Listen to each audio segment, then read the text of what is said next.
Дали изборите ќе ја решат политичката криза е прашањето кое се наметна на дебатата на тема момент на вистината во Србија, може ли правдата да победи на отворањето на годинашната Белградска безбедносна конференција. Студентите кои најавија дека на наредните избори ќе настапат со сопствена кандидатска листа на која ќе се најдат познати интелектуалци, се уверени дека мнозинското расположение во земјата е антивладино и оти крајот на, како што велат, режимот на Александар Вучич е извесен.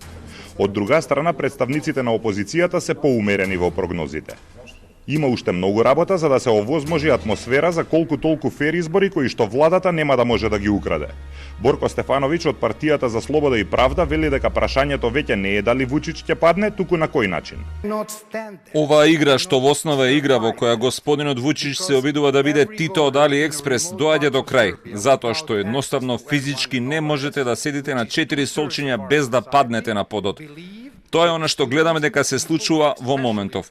Секој гласач во оддалечените делови во Србија, без пристап до N1 и Нова С, што се 2/3 од нашето општество, верува дека студентите и луѓето, и особено опозицијата, се терористи и предавници на државата. Пратеникот Радомир Лазовиќ вели дека пред опозицијата се наметнуваат две прашања: како да ја натераат владата на предвремени избори и како да победат на наместени избори во земја без слободни медиуми. Изборите може да бидат излез од кризата, но исто така може и да ја продлабочат. Според него потребна е координација од сите антивладини политички чинители и мотивација на граѓаните да излезат на изборите масовно. Јас не би рекол дека сме на загарантиран пат кон успех. Јас сум лично уплашен и политички загрижен. Дали ќе ја искористиме оваа можност?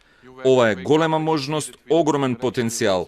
Представникот на студентите Алекса Симич вели дека нивните протести не почнале како антивладини, туку како антисистемски. Предвремени избори почнаа да бараат 6 месеци по почетокот на протестите, откако се виде дека власта нема намера да ги казни одговорните за падот на надстрешницата во Нови Сад и почна да ги напаѓа студентите што протестираа.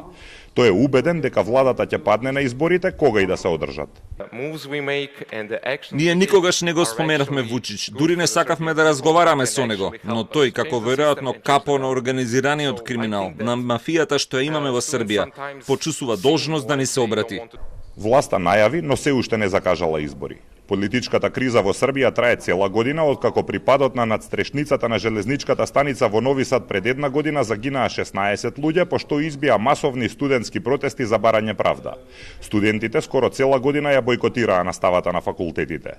Надстрешницата падна поради грешки при реконструкцијата на железничката, но граѓаните што протестираат сметаат дека власта ги штити одговорните и оти грешките при реконструкцијата се должат на корупција.